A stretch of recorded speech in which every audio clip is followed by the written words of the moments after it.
ध्यान के लिए पहला काम है स्थिति। आप किसी भी तरह बैठ सकते हैं। बैठना आरामदेह और निश्चल होना चाहिए। हम जमीन और कुर्सी पर बैठकर ध्यान कर सकते हैं।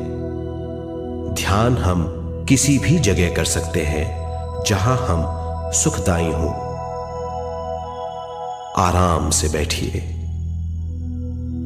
पैरों को मोड़िए, उंगलियों को फंसाइए, आंखें बंद कर लीजिए।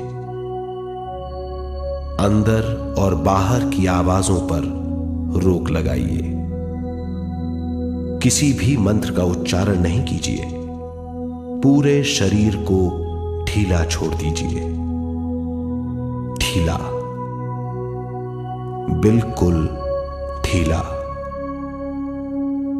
जब हम पैरों को मोड़ते हैं और अंगुलियों को फंसा लेते हैं तो शक्ति का दायरा बढ़ जाता है, स्थिरता बढ़ जाती है। आंखें दिमाग के द्वार हैं, इसीलिए आंखें बंद होनी चाहिए। मंत्रोच्चारण, कोई भी ध्वनियां अंदर की या बाहर की मन की क्रियाएं हैं, इसीलिए इन्हें बंद करना होगा। जब शरीर ढीला छोड़ दिया जाता है, चेतना दूसरे कक्ष में पहुंच जाती है। मन और बुद्धि। मन विचारों का समूह है। बहुत से विचार हमारे मन में उभरते रहते हैं।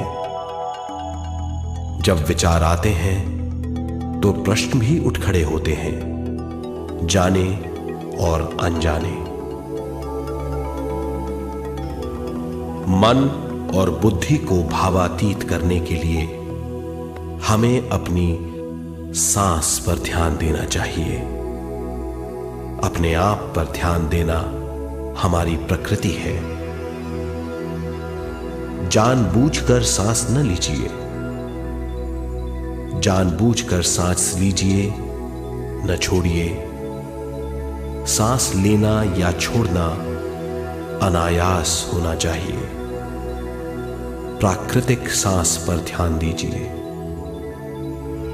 ये इसकी व्याख्या है, यही तरीका है।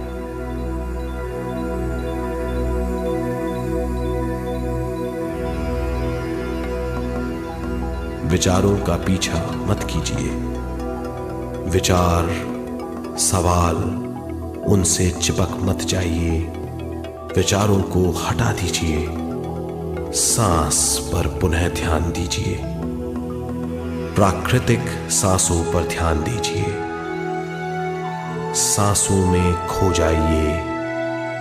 इसके बाद सांसों की गहराई कम होती जाएगी। धीरे धीरे सांस हल्की और छोटी होती जाएगी।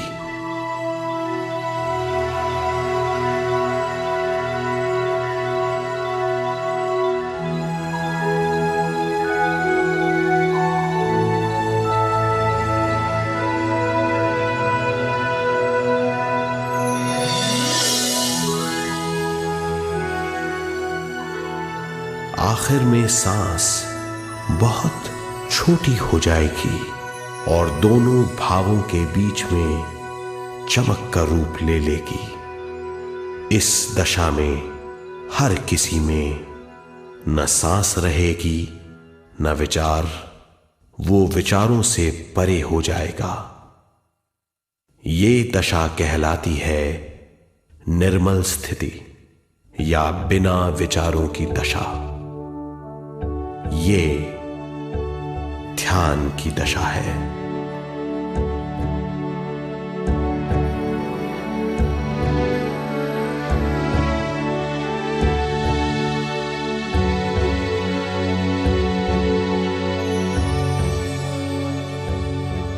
ये वो अवस्था है जब हम पर विश्व शक्ति की बौछार होने लगती है। हम जितना ज्यादा ध्यान करेंगे उतनी ही ज्यादा विश्व शक्ति हमें प्राप्त होगी।